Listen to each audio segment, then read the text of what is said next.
Esto es Ándale, para que sepas, un programa feminista hecho para ti, mujer, que difunde derechos humanos, principalmente los sexuales y los reproductivos. Aquí podrás encontrar entrevistas y además información, reportajes y las opiniones de expertas y expertos. Todo sobre tus derechos sexuales y cómo exigirlos. Quédate con nosotras estos 30 minutos como cada lunes a la 1 de la tarde por Canal 10.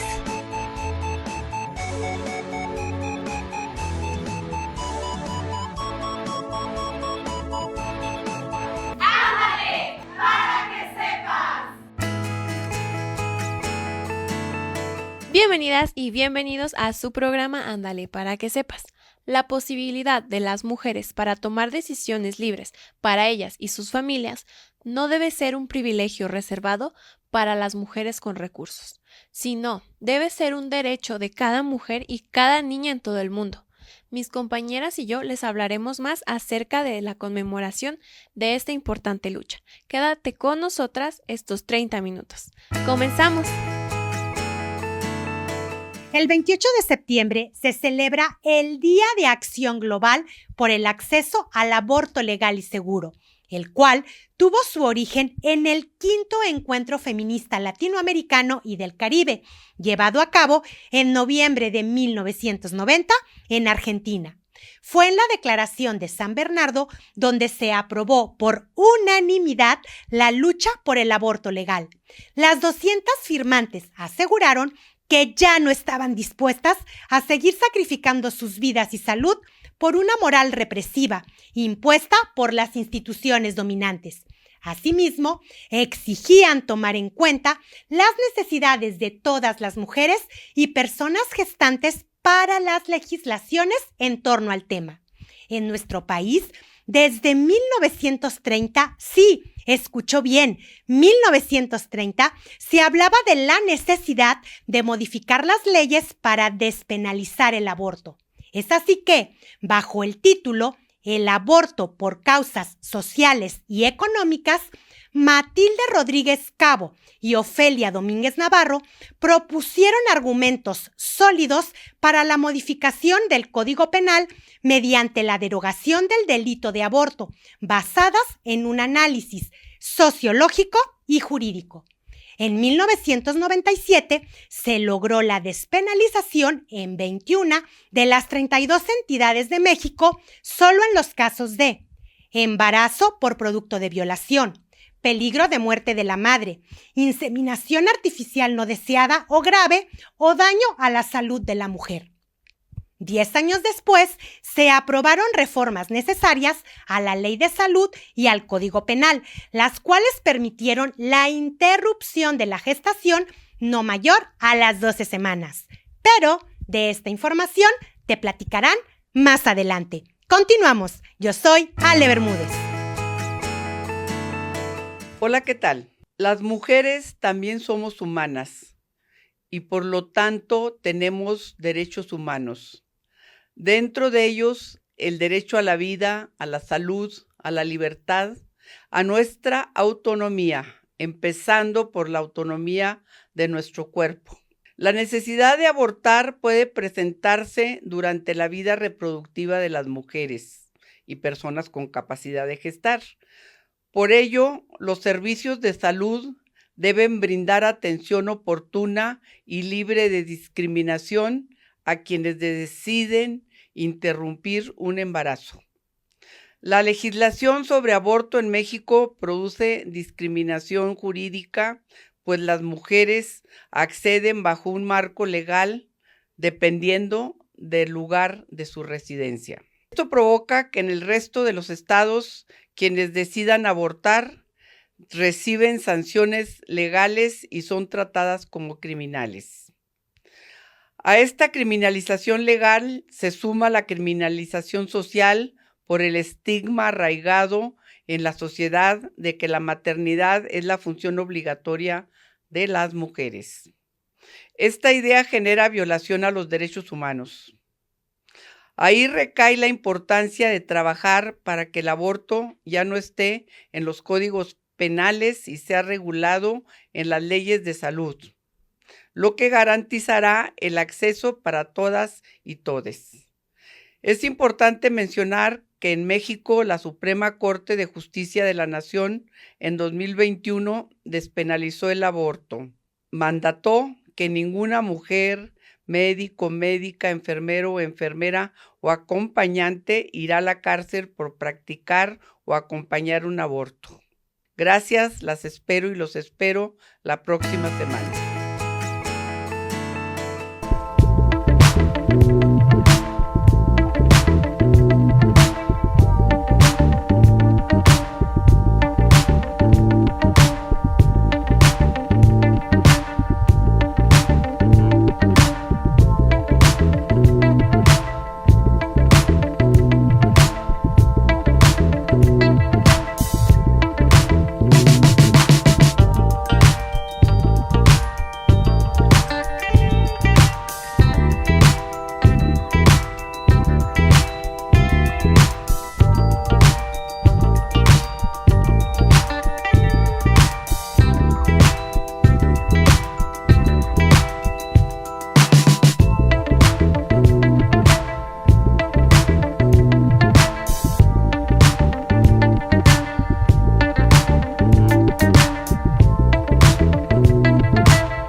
Agradecemos a nuestros patrocinadores como lo son el Instituto de Educación y Cultura Alejandría, Fondos Semillas y la Asociación Civil Si Hay Mujeres en Durango, así como recordarte que este programa es realizado por alumnas y exalumnas del Instituto de Educación y Cultura Alejandría.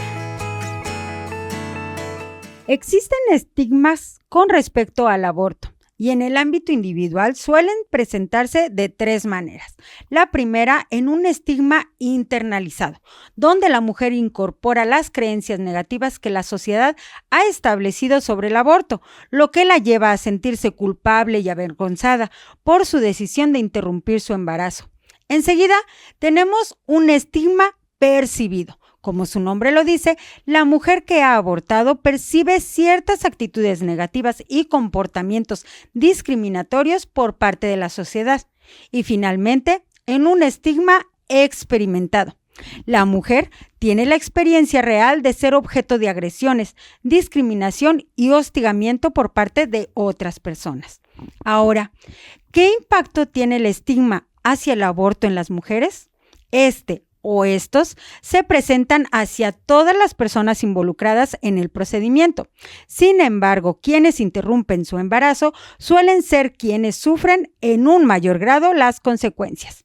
La mayoría no tiene las posibilidades económicas para hacerlo de manera segura y pueden verse presionadas para continuar con su embarazo sin desearlo o para realizarse una interrupción de manera clandestina, arriesgándose a que sea realizado por personal poco calificado con métodos incorrectos o en condiciones insalubres que son un peligro para su salud.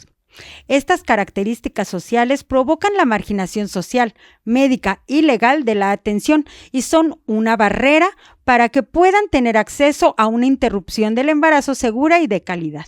De tal manera que estos aspectos amenazan su bienestar físico y mental, ya que, como lo mencioné anteriormente, muchas suelen sentir culpa y vergüenza y tratan de vivirlo en secreto, lo que les genera tensión, angustia y aislamiento. Mi nombre es Diana Lara. Continuamos. Pensemos que me llamo Laura, pero también podría ser Sofía, Paula o Marcela. El nombre es lo de menos. Podría ser cualquiera porque mi historia es la de muchas. No tengo 18 años, pero tampoco 30. Y a diferencia de varias de las mujeres con las que trabajo, mi vida ha sido relativamente fácil. Chica de clase media y universitaria. Soy delgada, aunque cuando me siento me sale pancita. Tengo un trabajo que paga la renta y el crédito en el que me metí para poder hacer una especialización. Fue ahí, en ese salón de clases de una universidad, donde conocí a Juan. Aunque también podría ser Pedro o Pablo. Su nombre, como el mío, no importa un comino. ¡Qué tipo más guapo!, pensé el primer día que lo vi. Y estoy segura de que tampoco pasé desapercibida, porque solo fueron necesarios unos días para que me pidiera el número de celular. Eso sí, con la excusa tonta de que le compartiera mis apuntes. Se lo di. Estoy segura que esto nos ha pasado a todas. Chatear hasta tarde sin importar que tengamos que madrugar. Emoji va, emoji viene, diablito morado, corazoncitos, carita penada y así hasta que la invitación a ir al cine o a tomar algo aparece en la pantalla. Pasa, ¿verdad? Los millennials somos tan predecibles cuando de empezar relaciones se trata. Salimos, cenamos delicioso, después decidimos ir a tomar un cóctel. Bueno, para mí fue solo uno, para él varias copas más. Hubo besos y coqueteo, halagos y promesas de nuevos planes para hacer. Todo parecía perfecto, de hecho lo fue, hasta que llegamos a su apartamento. De repente todo cambió. Recuerdo la ira que le produjo el que me negara a tener sexo con él. Cómo se transformó. Recuerdo sus manos apretando con fuerza mi cuello y cómo sin aliento no pude contar los golpes que me propinó. Y la sangre, ese maldito olor a óxido y a metal mezclado con licor, que me ahogaba cuando todo se nubló, y que luego se convertiría en la señal roja para identificar los lugares de mi cuerpo, por donde ese hombre se paseó y se introdujo. Así, sin esperarlo, el momento romántico se convirtió en una horrible pesadilla para la que despertar no habría significado ninguna solución. Los más conservadores dirán, ¿para qué se vistió como lo hizo? ¿Por qué fue al apartamento del tipo si no pensaba tener sexo con él? Si se le cruzó algo así por la mente, acaba de convertir a la víctima en victimario, al justificar algo tan ruin como una violación. Canalla es pensar que una mujer puede motivar el abuso sexual. Ese argumento nos cosifica, nos reduce a nada y libera a los hombres agresores de toda responsabilidad. Como yo lo veo, parte de lo que nos hace humanos es tener la capacidad de discernir entre lo bueno y lo malo. Eso nos distancia de los animales. Y en ese sentido, el instinto y el mero deseo no puede justificar, nada lo hace, una atrocidad como la violación. Aquí sí me quedo corta de palabras, porque no es fácil describir cómo me sentía después. Era una mezcla entre tristeza, rabia, entre sueño y cansancio, entre dolor y náuseas. Al menos por una semana no salí del departamento, me veía al espejo y sentía lástima por mí.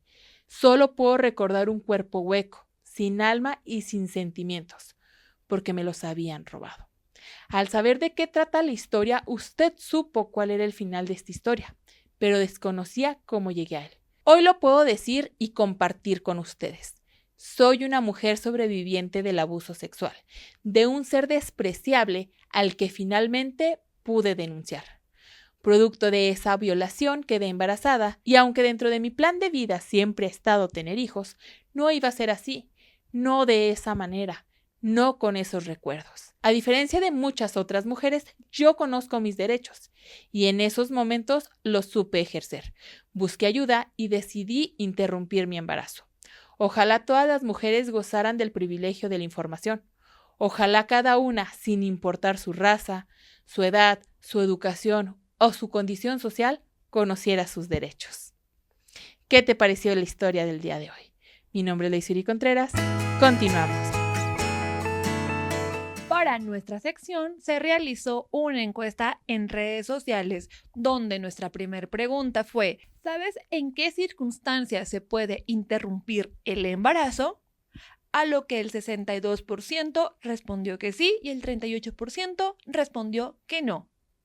La primer causal es por libre decisión, pero esto solo en algunos estados de la República. También puede ser por violación sexual, riesgo a la salud, peligro de muerte, alteraciones congénitas o genéticas, inseminación artificial no consentida, causas económicas y trastorno ginecológico. El aborto por violación es legal en todo el país. Si sufriste una violación sexual, quedaste embarazada y quieres abortar, las instituciones públicas de salud están obligadas a brindarte el servicio.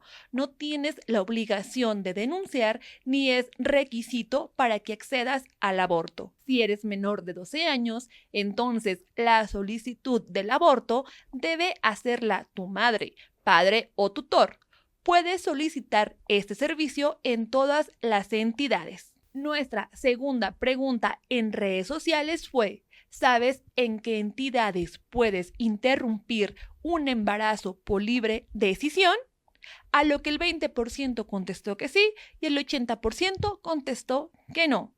Pues bien, puedes solicitar el servicio de aborto durante las primeras 12 semanas de gestación en las 14 siguientes entidades: Ciudad de México, Baja California, Baja California Sur, Colima, Hidalgo, Oaxaca, Veracruz, Quintana Roo, Aguascalientes, Coahuila y Guerrero. Solo en Sinaloa durante las primeras 13 semanas de gestación. Y este año se aprobó en Jalisco en el mes de abril y en Puebla en el mes de julio. En Guerrero puedes abortar sin temor a que se te criminalice en el momento en el que tú lo desees. Sin embargo, el personal de salud está obligado a garantizar el servicio hasta la semana 12.6 de gestación. En Coahuila, de acuerdo con la sentencia de la Suprema Corte de Justicia de la Nación, emitida en septiembre del año 2021, no se te puede criminalizar por abortar. Nuestra última pregunta en redes sociales fue: ¿sabías que por causas económicas puedes interrumpir el embarazo de forma legal?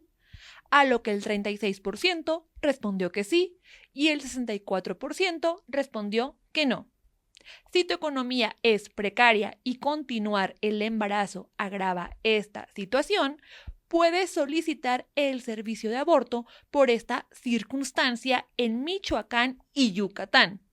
En Yucatán es requisito que la mujer haya tenido al menos 3 hijas o hijos, y en Michoacán la precariedad económica debe estar debidamente justificada y el aborto solo se permite durante las primeras 12 semanas de gestación. Esta fue la sección de Chúpate Esta. Mi nombre es Azori Domínguez. Continuamos. ¿Te gustaría encontrar una oportunidad de crecimiento que tenga un excelente ambiente académico, horarios accesibles y una colegiatura muy accesible? Y que encima de todo esté en el primer cuadro de la ciudad. ¡Ven! ¡Yo sé de ese lugar! Licenciatura en Derecho, Seguridad Pública y Comunicación Social. Ven a Ayuntamiento 618, donde encontrarás la puerta del éxito. ¡Inscríbete ya! Instituto de Educación y Cultura Alejandría. Recuerda seguirnos en nuestras redes sociales como lo son Facebook, Instagram y X como Ándale para que sepas TV. Y si te perdiste alguno de nuestros programas, búscanos en nuestro canal de YouTube Si hay mujeres en Durango. Continuamos. Aborto y derechos humanos. ¿Te has preguntado cuál es la relación? El acceso al aborto legal y seguro no es un derecho aislado, sino que forma parte de ese conjunto que son los derechos sexuales y reproductivos contemplados en los derechos humanos a la salud y a la libertad.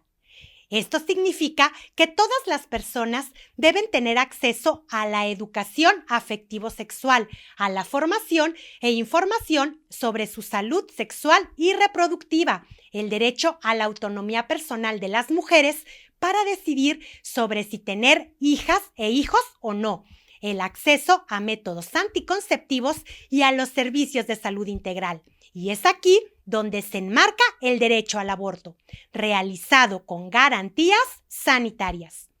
Los derechos sexuales y reproductivos y la capacidad de las mujeres para controlar su fertilidad y reproducción, también mediante el acceso al aborto, son fundamentales para la realización plena de los demás derechos humanos, el derecho a la autonomía personal y a la capacidad de decidir sobre su maternidad y embarazos, el acceso a la salud, a la intimidad, a la igualdad y no discriminación por motivos de edad, etnia, religión, recursos económicos, el derecho a la igual protección ante la ley y a no sufrir violencia. Porque el problema es que cuando los estados prohíben el aborto y lo llevan al Código Penal o cuando establecen barreras que dificultan ejercer el derecho, no están protegiendo un conjunto de derechos humanos. Por tanto, el acceso al aborto seguro está esencialmente ligado a la protección y respeto de los derechos de las mujeres y las niñas y de todas las personas gestantes. El derecho a un aborto legal y seguro está amparado por los organismos internacionales de derechos humanos, porque contrariamente a lo que manifiestan quienes defienden la prohibición del aborto, este está respaldado, por ejemplo, por la Organización Mundial de la Salud y la Organización de las Naciones Unidas, entre otros. Continuamos. Yo soy Ale Bermúdez. Esta es tu sección de la entrevista y hoy nos acompaña Jennifer de la Torre, activista feminista. Muchas gracias por acompañarnos. Muchas gracias, Estrella. ¿Por qué el aborto legal para las mujeres es importante en la sociedad? Sí, bueno, primero que nada, muchísimas gracias por el espacio y yo creo que es bien importante en este mes y en este contexto hablar de aborto y yo creo que el tema, aquí hay dos cosas, el tema de despenalizar y hacerlo legal. ¿Cuál es la diferencia de uno del otro? El primero es que solo despenalizar el aborto es quitarle la pena, es decir, quitarle la causal o quitarle la pena o que sea criminalizada, pero no quiere decir lo que lo haga legal. ¿Y qué es hacerlo legal? Es garantizar el servicio para las mujeres. Entonces, no basta con despenalizarlo de un código penal, se tiene que garantizar por el Estado, es decir, que el sistema de salud atienda a las mujeres que necesitan hacer una interrupción de su embarazo y hacer un aborto con medicamento, con acompañamiento, con información, con respaldo. Entonces, esa es la diferencia de hacerlo solo despenalizarlo y legalizarlo. ¿Y por qué es importante? Porque primero es un derecho humano de las mujeres la autonomía reproductiva, es decir, el esparcimiento de cuántas y cuántos hijos queremos tener o no. Segundo, que las mujeres que no lo hacen en condiciones de seguridad, es decir, que no se les brinda información, pueden llegar a morir. Tercero, podría decir que hablar de aborto y que sea legal es hablar de justicia social para las mujeres que requieren intervenir su embarazo, ¿no? Y hablar de también igual y no discriminación jurídica.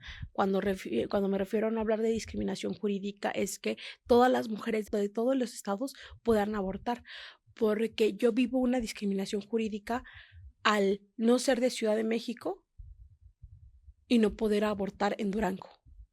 A eso me refiero. Entonces hablamos de justicia social y justicia reproductiva de las mujeres y por eso es tan importante hacerlo legal. ¿Cuáles son las causales permitidas para abortar legalmente? Bueno, aquí hablamos de diferentes instrumentos jurídicos para poder acceder a este derecho que sí tenemos, pero que no está reconocido. Y para no hablar de términos muy jurídicos, es que cuando hablamos de pena, quiere decir que hay unas causales que existen que son excluyentes de responsabilidad penal. Es decir, las causales permitidas en Durango para poder acceder al aborto. Y estas se establecen de acuerdo al artículo 148 y 150 del Código Penal del Estado de Durango. Por ejemplo, algo que es legal en todo el territorio nacional es acceder al aborto bajo la causal de violación. Es decir, se homologa la norma oficial mexicana 046, es decir, que todas las mujeres que son víctimas de violencia sexual pueden acceder a un aborto sin la autorización del Ministerio Público. Basta con el dicho de la mujer en una carta de protesta de decir verdad, se entrega al sistema de salud, el sistema de salud le da el acompañamiento y le da el medicamento para acompañarla en el aborto. En Durango solo existen 3 causales de excluyentes de responsabilidad penal, como les decía en el 148, que es la de violación, la de el riesgo de salud de la mujer y el tema de la imprudencial y culposo. Pero hay otras causales que no están contempladas y que sí existen. Por ejemplo, en los informes de GIRE, que es el Grupo de Información en Reproducción Elegida, o en códigos penales de otros estados están otras causales. Por ejemplo, está la causal salud. Esa no la tenemos aquí en Durango. Está la causal de malformaciones congénitas. Esta tampoco la tenemos en Durango. Está la causal económica, es decir, cuando no tienes el suficiente económico para sustentar otra vida, y eso tampoco está en Durango. Y el hecho de decidir la mujer, pues obviamente tampoco está en Durango, ¿no? Entonces son las causales que sí están en Durango, pero también las que faltan. ¿Deseas agregar algo más? No, pues sería todo. Hagan acciones globales por la despenalización del aborto.